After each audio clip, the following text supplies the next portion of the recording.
Okay. Now, coming back to the Sarvatobhadra Chakra.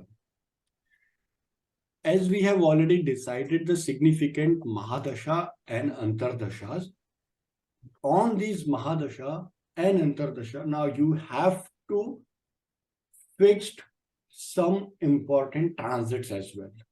Okay. How we can do that? We will go back to the PPT. Okay.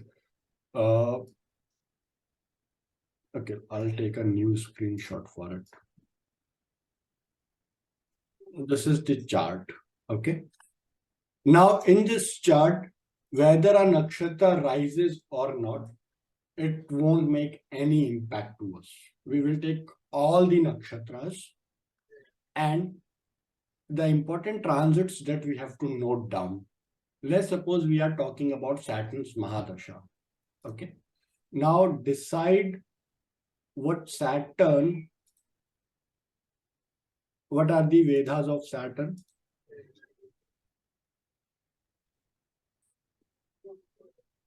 On Anuradha?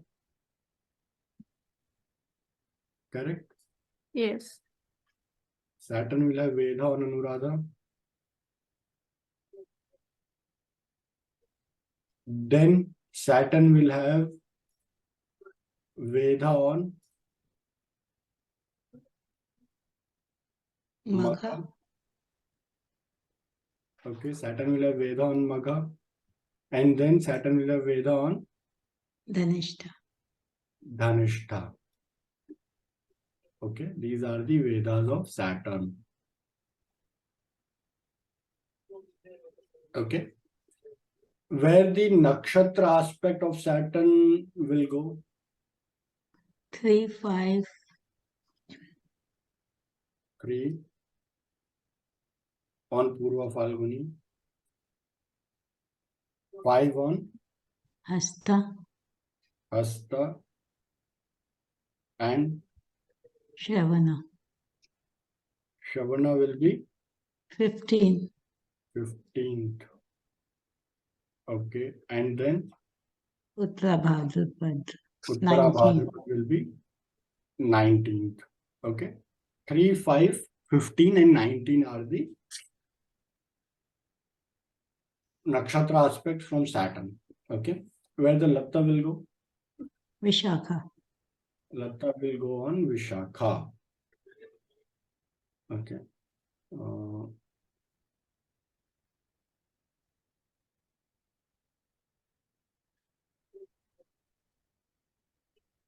Latta will go on Vishakha. Okay. So these are the nakshatras Saturn is having impacts on.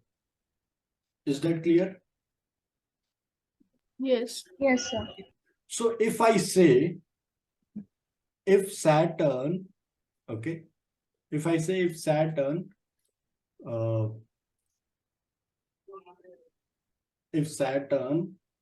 transits on Magha, will it receive its own Veda or not? Yes. If Saturn transits on Magha, it will receive its own Veda. Yes. If similarly Saturn transits over Dhanishta, it will receive its own Veda again. Yes. Okay, so this will be Saturn's own Veda to Saturn. Or if Saturn transits over Anuradha, it will have the Veda from natal position to its transit position. Is that clear? Yes, sir. Similarly, if Saturn transits over Purva Falguni, it will have nakshatra aspect on its transit position from the natal position.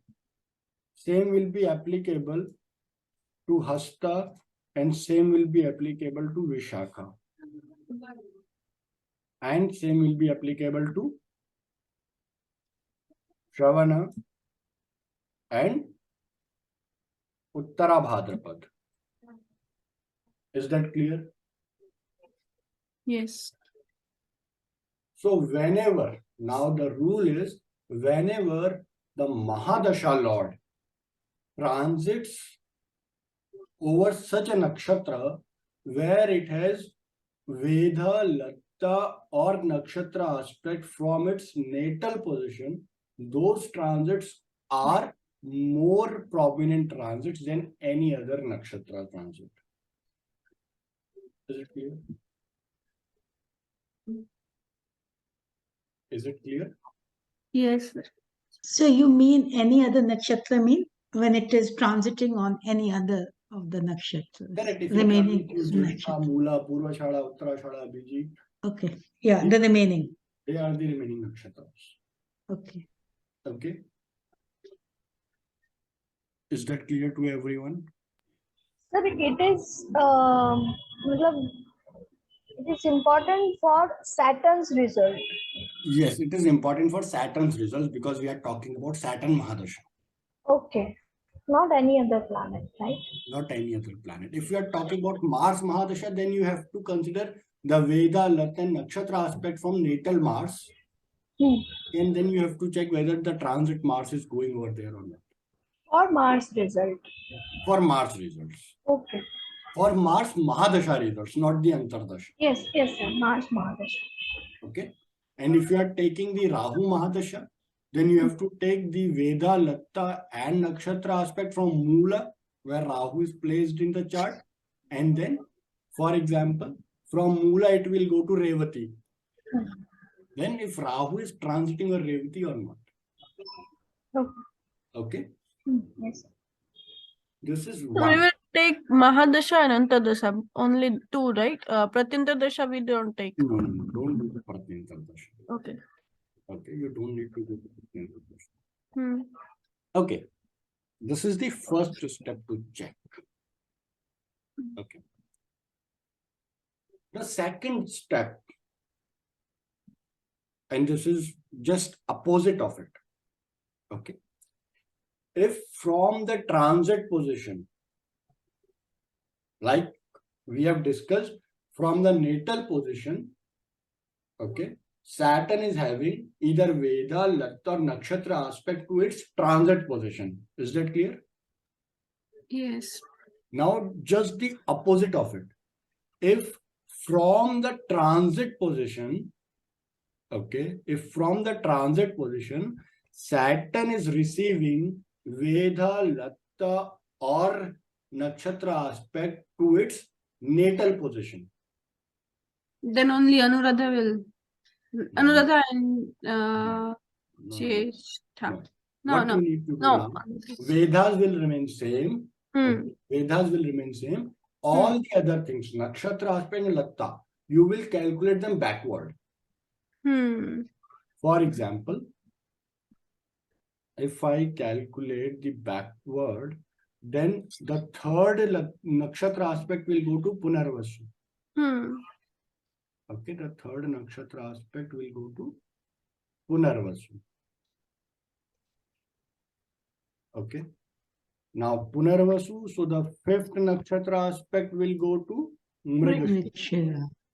Okay. The 15th nakshatra aspect will go to Shravana. Shravana. Okay. The 19th nakshatra aspect will go to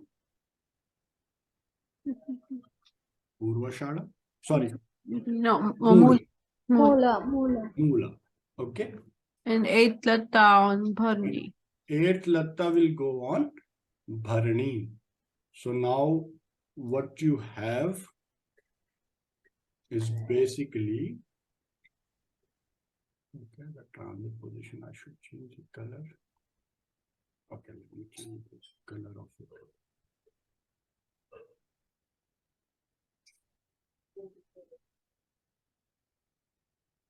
Okay. Now you noticed one thing, that if Saturn is having Veda to Anuradha, so Anuradha will also have Veda to Saturn. Hmm. That's why Vedas are most powerful. Because if a planet goes to its placement of Veda, so the connection is from natal to transit as well as transit to natal. So it's a mutual connection with the same planet. Okay, a planet having mutual connection with its own placement. Okay. So now what we can say that if Saturn goes over Purva Falguni in transit, or Hasta in transit, or Vishaka, Anuradha, Mula, Shravana, Uttara Bhadrapad, Dhanishta, Bharani, Mrikshira, Punarvasha. These will be the significant transit during Saturn's Mahadasha. Okay. So for example, the Saturn's Mahadasha is for 19 years. Correct? Yes, sir. And how much time Saturn takes to transit over all the zodiac signs? 30 years. 30 years.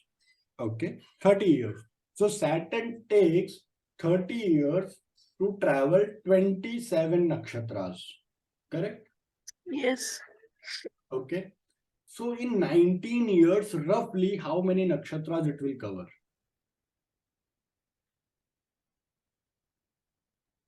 About 17 or 18. 17. 16, 17 nakshatras. Huh. Roughly 16, 17 or 18 nakshatras maximum. Okay. So basically, if you calculate 16, let's suppose Saturn was in Aslesha only when Dasha started. Okay. Let's suppose that Saturn was in Aslesha when Dasha started. So roughly if you calculate 16, 17, then you are talking about this particular area. Maximum up to Dhanishta. Yes. Okay. So you are saying when Saturn Dasha will start, it was already in Aslesha in transit as well. We are just taking the hypothetical example.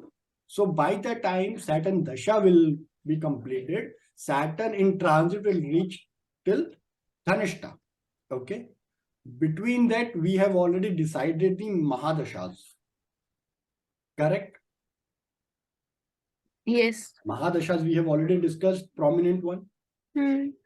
Now, if during the prominent Mahadashas, Saturn transits over these nakshatras, which we have marked for the transit, okay, that's going to be super. That is your time frame to make a prediction, basically. Hmm. Is that clear? Yes. Yeah, like Magha, Vishakha, Anuradha. Yes. Magha, Purva, Falguni, Hasta, Vishaka, Anuradha, Mula, and Shravan. Then Dhanishta. But not Magha, right? Magha, why not Magha? Because there's no planet and it's not rising. When I just started making this, I said, doesn't matter now whether nakshatra rises or not. Okay. Yes. In transit, we have nothing to do with the rising nakshatras because we are not making a new promise. We are looking for the nakshatras from where the natal promise will be delivered. Okay. So in transit, whether nakshatra rises or not, it has no impact. The only thing that planet we are talking about should have some impact on that nakshatra. Is that clear? Otherwise, I would have removed all the other nakshatras if they are not rising. If I'm not removing any nakshatra, that means there is substance in that. Okay. And if, like you said, it started in Aslesha, so that will be prominent too, right? It's natal over transit. Yeah. Correct. But any planet, when it's whenever it comes back to its own position, prominent one. Okay. Okay. Is that clear to everyone? This particular part?